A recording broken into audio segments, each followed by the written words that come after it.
Okay, class. Hey, welcome back. Today we're going to just discuss a little bit more into nuclear equations and talk about more than just radioactive decay. So if I'm going to break down our objective for today, I would say something along the lines of we need to be able to balance nuclear equations using neutrons and electrons. So let's go talk about nuclear equations. On top of our radioactive decay, nuclear equations account for any subatomic particle that may be released throughout or during a reaction. Nuclear equations are reactions that affect the nucleus of an atom. That means the types of radioactive decay that we've been talking about are technically nuclear equations. In these types of reactions, the law of conservation of mass must be accounted for. In other words, what you have in your reactant, or the side to the left of the arrow, must equal what we have in our product, the side to the right of our arrow. So now that can present us with a new hurdle.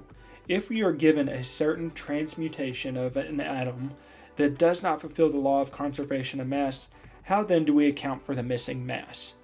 Well, in nuclear equations, we can add or release multiple neutrons and or electrons onto the reactant or product side. So what do I mean by this? Well, let's take this example.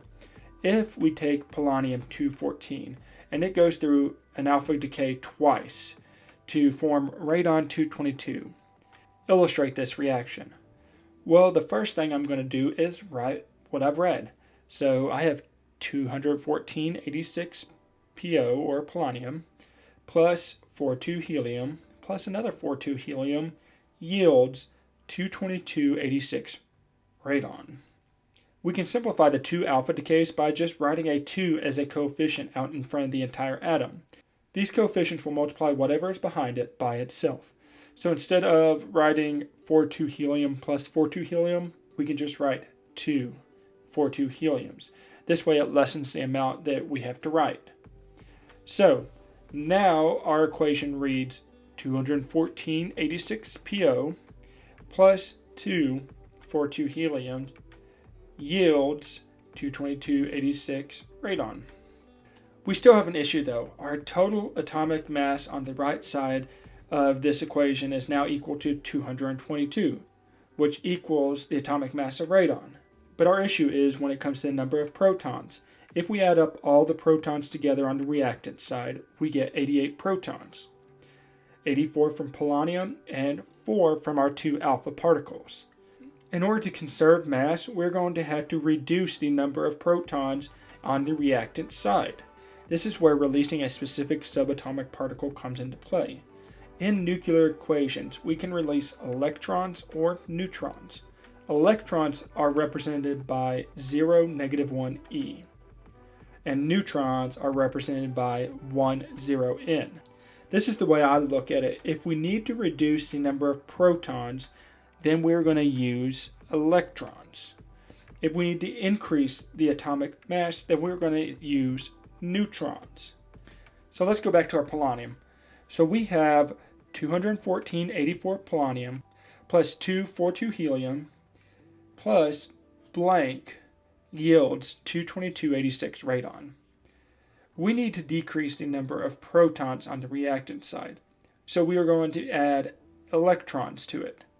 Since each electron subtracts 1 from the number of protons in this type of equation, we're going to need 2 sets of electrons. This means we put a 2 as a coefficient in front of our 0, -1 e. Now, if we add everything up, both sides have the same atomic mass of 222. On the reactant side, we have 214 comes from our polonium and 8 from our alpha particles, and 0 comes from our electrons. Now let's look at the number of protons on our reactant side. We have 84 from polonium, plus 4 from our alpha particles, and then we add a -2, or we just subtract 2, from our electrons, giving us a total of 86 protons, which is the same amount as we have in our radon on the product side. So that gives us a new equation of 214.86 PO plus 2 42 helium plus 2 0 -1 e yields 222.86 Rn, or radon. Now that we've seen how these equations work, let's work a few practice problems. 9640 zirconium goes through an alpha decay to form 9942 molybdenum, or Mo. Write a nuclear equation to show this reaction. So I'm going to write down what we know. We know we have 9640 zirconium, or Zr, and it goes through an alpha decay, so plus 42 He. Then it's going to give us, or yield, 9942 Mo. Looking at this equation, we know that it's not complete.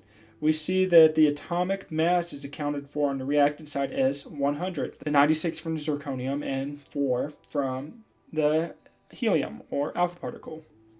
And we only have 99 on the product side, which comes from Mo.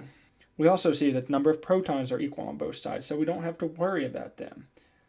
In order to balance the equation, we are going to have to add a neutron, or in other words, a 10N, on our product side, so that we have an atomic mass of 100 on both sides.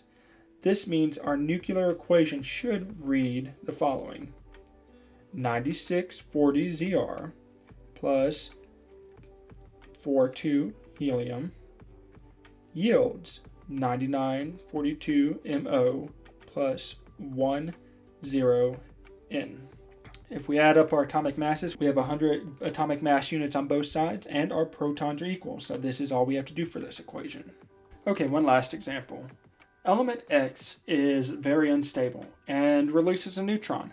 Upon its release, it forms the following: 14256 barium, 9136 krypton, and 3 spare neutrons. What isotope is element X? Well, looking through this problem, I always suggest writing out what we already know first. So, we know that the unknown element releases a neutron. So I'm going to write blank plus 10N. Then I know where the products form, so I'm going to add them to my product side. So then I'm going to put yields 14256 Ba, or barium, 9136 krypton, or Kr, plus 310N, or 3 neutrons. From here, I refer to the law of conservation of mass. That means the total number of particles on the reactant side is going to equal the total number of particles on the product side. So we're going to start with our atomic mass. On our product side, we have 142 from barium, 91 from krypton, and 3 from our neutrons. We're going to add all those up and we get a total of 236. On our reactant side, we have an atomic mass of 1 that comes from that lone neutron. So that means element X must have 235 atomic mass units. Now let's do the number of protons on the product side. If we add up our 56 from barium and our 36 from krypton, because there's 0 coming from the neutrons, we have a total of 92 protons. That means element X is going to have 92 protons, because on the reactant side there's a neutron, which again, as we stated, does not include protons. So that means our isotope is 235, 92, element X. Our last step is to identify what the element is. Since it has 92 protons, that means the atomic number is 92. That means the element is uranium. So finally, we combine our numbers with our elements, and we get uranium 235 for element X. I hope this helped you out. This gave you a few types of questions in which you will see for nuclear equations. Just remember, everything has to equal out. Whatever you have on the product side and whatever you have on the reactant side are going to have to equal out, both on the atomic mass and the number of protons. And saying all that, good luck in the classroom and keep up the good work. See ya.